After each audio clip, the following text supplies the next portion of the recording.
My name is Margaret Collins. I am 72 years old now, and I suppose I've lived long enough to stop caring what people think of me. Some of you sitting here, you've known me as the widow who tends to her garden, the woman who brings pie to church suppers but doesn't say much otherwise. But that's not the whole truth. What I'm about to tell you, it isn't easy. It's the story of how I lost my husband, how I lost myself for a time, and how I found something far darker inside me than I ever thought was there. I tell it now, because I don't want to carry it to the grave. Silence has a way of rotting you from the inside. And I've been rotting for almost 30 years. Asterisk. I grew up here in Raven Creek, back when the town was smaller, quieter, and still carried a sense of safety. The kind of place where folks left their doors unlocked, where children rode their bikes till dusk, and everyone knew the sound of everyone else's car. When I married Daniel Collins, I thought my life was set on a steady track. Daniel was not flashy, not a man who craved attention. He was an accountant, neat and careful in his habits. His handwriting was so precise you could measure it with a ruler. He had a soft voice but a firm backbone. He believed in truth, in numbers, in things adding up the way they should. I was a schoolteacher then, working with the younger kids. Our life wasn't big or glamorous, but it was ours. Our small house on Willow Lane, our Sunday dinners, our evening walks. Happiness, for us, was simple. But the thing about Daniel, he couldn't look the other way when he saw wrong being done. And in Raven Creek, wrong was being done in the open. Only everyone pretended not to see it. Richard Harlow was mayor back then. Folks around here will remember him, the tall man with the booming laugh, the one who shook hands outside the diner every morning like he owned not just the office, but the town itself. He smiled for the newspaper, sponsored the 4th of July parade, even donated to the church. On the surface, he looked like a blessing. But Daniel had seen the books, and the books told a different story. Late one October evening, Daniel came home with a heaviness in his shoulders. He sat down at the kitchen table, still in his work shirt, the smell of ink and paper on him. I ladled out stew, and he didn't even look up. That's when I knew something was wrong. Claire. No, he always called me Maggie when it was just us. Maggie, I think I've found something. And it's big. I sat across from him, spoon halfway to my mouth. Daniel, what are you talking about? He pulled out a folder, pages full of numbers, columns marked in his careful hand. His voice was low. The mayor, he's not just pocketing money from projects. He's laundering drug money through county contracts.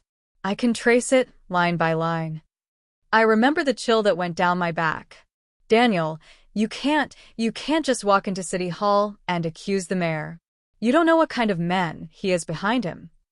He looked at me then, his brown eyes tired but determined. If I don't, Maggie, who will? He's been bleeding this town dry. People deserve to know the truth. I wanted to beg him to stop, to burn those papers and forget it all. But Daniel was a man who couldn't sleep with lies on his conscience. And so I kissed his forehead, whispered that I trusted him, and prayed I wouldn't lose him. I lost him that very night. It was past midnight when the crackling woke me. At first I thought it was a branch against the window, but the air smelled of smoke, sharp and suffocating.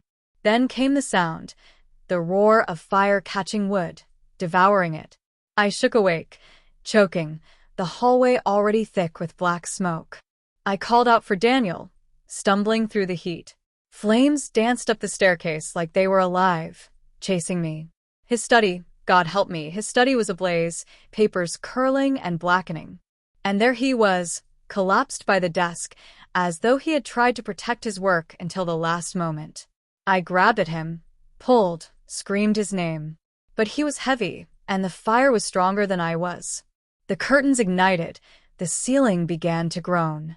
My nightgown caught flame at the hem. I slapped at it, skin burning. I don't know how I made it out. Running blind, breaking through the front door, collapsing on the lawn as neighbors shouted and the sirens wailed in the distance. By dawn, our house was nothing but smoldering beams. They carried Daniel's body out under a white sheet. The fire marshal called it faulty wiring. Everyone nodded, accepted it, and moved on. But when I looked into Mayor Harlow's eyes at the funeral, saw the curl at the corner of his mouth, he thought no one noticed, I knew. He had done it. Or he had ordered it. My Daniel hadn't died by accident. He had been silenced. I became a shadow after that. Sold what was left, moved to a smaller house, lived quiet. People brought casseroles at first, then stopped. People pitied me, but they also wanted me to fade, to let things lie. In Raven Creek, speaking against Harlow was like spitting against the wind. It came back to drown you. For years I tried to convince myself, maybe the fire marshal was right. Maybe I was only imagining. But late at night, when the house was still, I heard the fire again, smelled the smoke again, and I knew. Then, 5 years later, while going through an old box, I found a folder. It was half-burned, edges blackened, but inside were Daniel's numbers, his handwriting. Clear as day, one name circled again and again. Richard Harlow. I sat on the floor, the pages trembling in my hands, tears running down my face. After all those years, proof had survived. My Daniel had tried to protect it. He had died for it.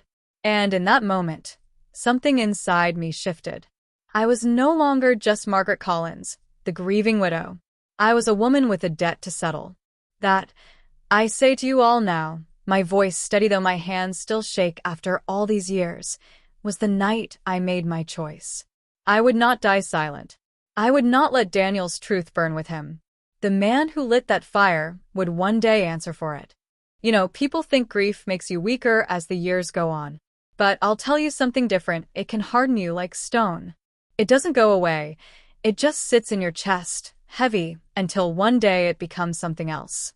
For me, it became fire. After I found Daniel's old folder, I didn't sleep for nights. I sat at my kitchen table, glasses perched on my nose, going through every line, every column of numbers. Even though half the pages were charred, the trail was still there. Contracts signed off too quickly, checks written to names that didn't exist, land deals that made no sense. And always, at the top, the mayor's name, Richard Harlow. For years, I had convinced myself I was just a widow spinning stories out of tragedy. But now, with those papers in my hand, I knew I hadn't imagined it. Daniel had died for this. He had been silenced. The question was, what was I going to do about it? At 63, I wasn't some young girl full of fight. My knees ached in the mornings, and I couldn't even carry groceries without getting winded. What could a woman like me do against a man like Harlow, still in office, still shaking hands, still laughing that booming laugh at parades? For weeks, I told myself to let it go. Maggie, I'd whisper to myself in the mirror, you're too old for this. Let it rest. But every time I closed my eyes, I saw Daniel lying there, flames around him, papers scattered. The guilt gnawed at me. He had trusted me with his secret, and I had tried to stop him instead of standing by him. I couldn't forgive myself. And if I couldn't forgive myself, I sure as hell wasn't going to forgive Richard Harlow. So I began small. I started watching. I went to town council meetings again, sitting in the back row like just another old lady filling time. But my eyes were sharp, following every word, every vote, every smirk exchanged between Harlow and Sheriff Dugan, his right hand. I walked down Main Street more often, lingered outside the diner, listened. You'd be surprised how loose people's tongues get over a second cup of coffee. I reconnected with some of my former students, now grown. One, a mechanic named Tom, told me how trucks came in late at night, always at the same warehouse on the edge of town. Another, who worked at the bank, mentioned strange withdrawals, big amounts that didn't match the town's records. And slowly, a picture formed. Harlow's grip on Raven Creek was tighter than anyone admitted. Drugs came in on the trucks. Money was laundered through construction projects. The sheriff kept it all clean on paper. Anyone who spoke against it, well, people remembered what had happened to Daniel. But here's the thing about being an old woman in a small town. People stop seeing you. You become invisible. Men hold doors, call you ma'am, and then forget you were even there. And that invisibility became my weapon. I started writing everything down, building a new file, just like Daniel had. Dates, names, numbers. I even learned how to use the internet more than I ever thought I would. Hours spent in the library, looking up state property records, old articles, archived budgets. The librarian thought I was just a lonely widow keeping busy. She had no idea I was hunting. The first time I struck back, it wasn't violent. Not yet. One night, I wrote an anonymous letter and slipped copies of Daniel's old notes into 3 different mailboxes. One for a local reporter, one for a councilman I half-trusted, and one for a pastor I knew still had some backbone. I thought surely, with proof in their hands, they'd speak up. But nothing happened. The reporter never printed a word. The councilman avoided my eyes the next time I saw him at the grocery store. And the pastor, he just patted my hand gently in church and whispered, "Best to let the Lord handle these things, Margaret." That's when I understood. Nobody was going to fight Harlow. Not the law, not the press, not the church. Everyone was afraid. If something was going to be done, it had to be me. Now, don't think I turned into some kind of vigilante overnight. I was still just Margaret Collins, a widow with aching bones and trembling hands. But every day, I felt a little less like that broken woman and a little more like someone with purpose. I started carrying a notebook everywhere, jotting down license plates, times, names. I sat in my car near that warehouse Tom had mentioned, watching the trucks come and go at hours no honest business worked. Once, I even followed one down the highway, heart pounding so hard I thought it would give me away. And little by little, I learned. That one of Harlow's men, a contractor named Pierce, was pocketing more than his share and making enemies. I learned the sheriff's deputy liked to drink too much, and when he did, he ran his mouth about the boss. And I learned Harlow himself had grown careless, thinking no one in Raven Creek would ever dare touch him. The first time I made him stumble, it was almost by accident. I mailed copies of those truck schedules to the state police, not signed, not traceable. A month later, a shipment got intercepted on the highway. Rumor spread through town like wildfire. And though no one said it out loud, I saw the tightness in Harlow's smile that week, the anger in his eyes when he thought no one was looking. That was the moment I knew I could hurt him. Not by standing on a soapbox, not by going through proper channels, but by striking from the shadows, where he least expected it. You see, friends, I tell you now, leaning forward, my voice softer. Once you've lost everything, fear doesn't have the same grip on you. What could Harlow take from me that he hadn't already taken? My husband was gone. My life, as I knew it, was gone. All that was left was the truth, and the fire burning in me to make him pay. I was 63 years old when I made that vow. I wasn't a fighter.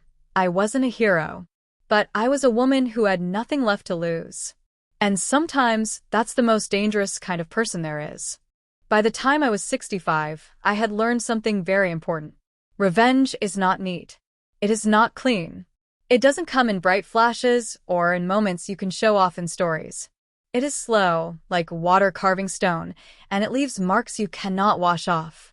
After the little shipment incident, Harlow's men began to whisper. Some of them, the careless ones, started making mistakes. And Margaret Collins, well, I was no longer just an old widow who baked pies and smiled politely at church suppers. I had become someone they didn't see coming, someone they underestimated entirely.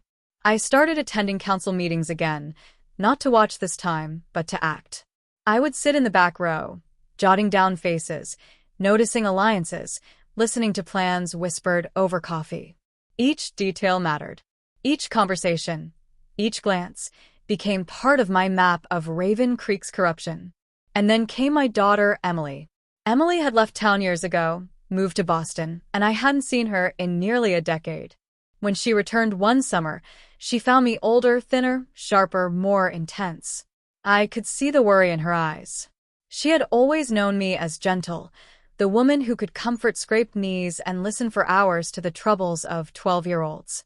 Now, she saw something else, something dangerous. "Mom, what are you doing?" she asked one afternoon, as I pored over ledgers at the kitchen table, my hands shaking from both age and excitement. "I'm finishing something your father started," I replied quietly. "Something the town owes him." She didn't understand yet. The first time I had to hurt someone, it was terrifying. I had never held a weapon with intent to harm. But there was a man named Pierce, the contractor I had been watching, who was getting careless, and in his carelessness, he was hurting people. I left a note for him, warning him. He laughed. And the next time he came around, I made sure he never laughed again. It wasn't a public act. No one saw me. But when the news came days later, Pierce found dead in his warehouse, heart attack claimed officially, I felt a mix of relief and a sick twist of guilt. This wasn't who I thought I was. But the fire of revenge was hotter than fear, and it demanded fuel. Emily started noticing changes in me then. Her worry grew with every trip I made to the warehouse, every anonymous tip I sent to state authorities, every late night spent tailing cars and taking notes. She confronted me. "Mom, this isn't you," she said, tears in her eyes. "I don't know who you've become. Please, just stop before you ruin yourself." I looked at her, and for a brief moment, I felt the weight of what I had done. I saw Daniel's face again, burning in the fire, and I thought, no, I can't stop. Not now. Harlow began to notice. The small errors, the leaks, the whispers that grew louder, the shipments that went missing, he started to panic. And panic, as I knew from life in Raven Creek, made men sloppy. I learned his routines, the hours he left the office alone, the times he would meet with certain deputies. I memorized them, as if engraving a map on my mind. And I waited, patient as a hawk, even when my body protested.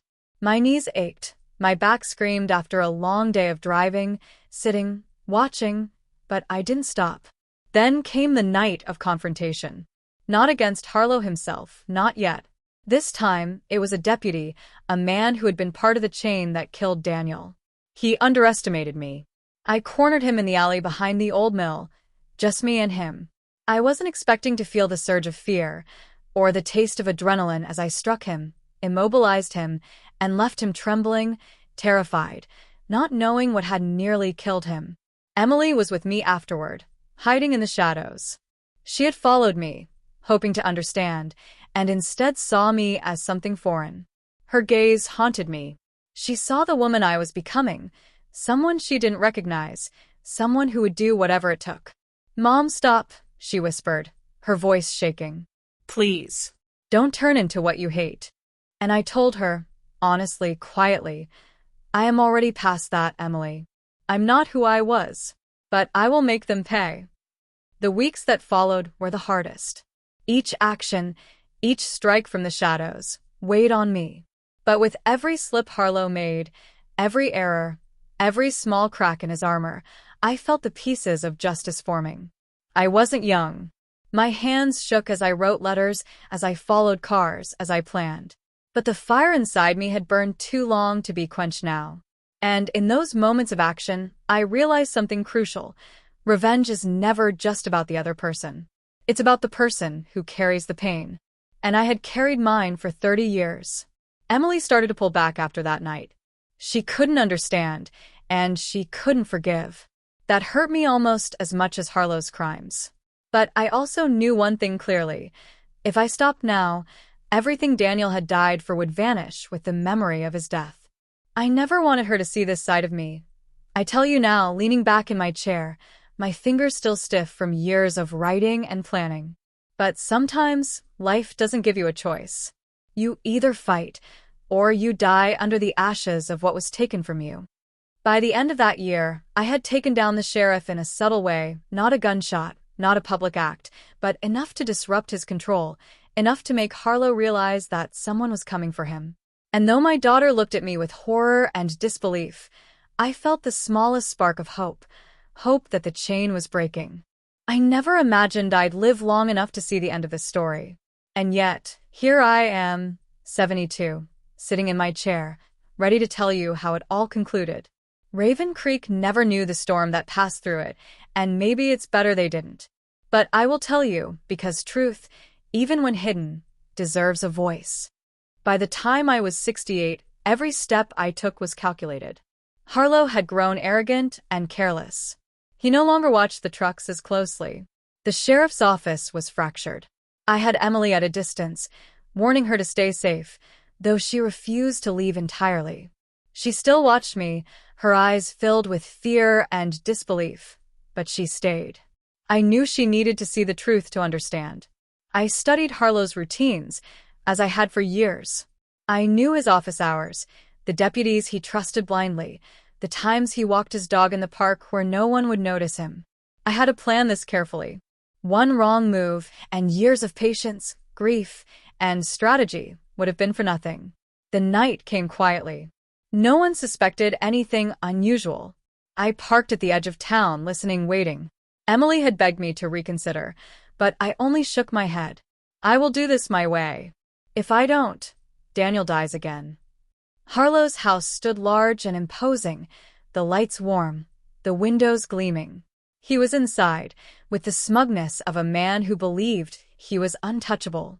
And for years he had been right. Until now. I slipped inside, unnoticed. Years of observation had taught me how to move silently, how to avoid cameras and guards, how to exploit a man's routine. I reached his study, the room filled with papers, awards, and photos of him smiling at parades and ribbon cuttings. He looked up, startled. His face twisted in recognition. "Margaret," he said, his voice faltering. What are you doing here?" "You know why I'm here," I said, my voice steady, calm. No shaking, no pleading. Just the truth I had carried for decades. "You took Daniel from me. You lit a fire that consumed my home, my husband, my life. And now, Richard Harlow, it ends." He laughed nervously. "You can't, you're just an old woman. Nobody will believe you." I stepped closer. "I don't need anyone to believe me. I just need to see justice done." The confrontation was tense but not chaotic. No grand explosions, no gunfire. It was words first, the weight of decades of loss and observation. Harlow tried to bargain, to threaten, to appeal to my age, my frailty, but I had anticipated every word, every tactic. And then came the moment I had been preparing for years. I presented the evidence, every paper Daniel had kept, every note I had compiled, and every trace of Harlow's corruption I had gathered over 5 years. His face went pale as he saw the extent of it, realizing for the first time that the widow he had dismissed could not be dismissed anymore. You'll ruin me," he shouted. "You can't do this." I simply nodded. "I already have." By dawn, the police were arriving, tipped anonymously with the evidence. Harlow was arrested quietly, with no fanfare, no parade. The town would talk about it later, but for me, the victory was personal, not public. I had avenged Daniel. Emily stood beside me afterward, still shaken. I took her hand. "I never wanted you to see this side of me," I whispered. "But sometimes, justice requires sacrifices." She looked at me for a long time, her eyes softening. "Mom, you did what you had to." I understand now. For the first time in decades, I felt the fire inside me dimming. Not gone, never gone, but quieter. It had served its purpose. I had seen justice done. Not by luck, not by chance, but by patience, intelligence, and the will to endure. In the months that followed, I returned to my garden, to the quiet life people expected of me. I visited Daniel's grave, spoke to him as if he were still there. And I told Emily stories of his life, not just his death, so she would remember the man he was, not just the tragedy that took him. Some of you may think I've done terrible things. I tell you now, my voice gentle, eyes distant as the years weigh on me. And maybe I have. But I have carried this burden for 30 years. I have lived with the fire inside me, and I have seen it through. That is my story. That is my justice. And perhaps that is all one can hope for in this world.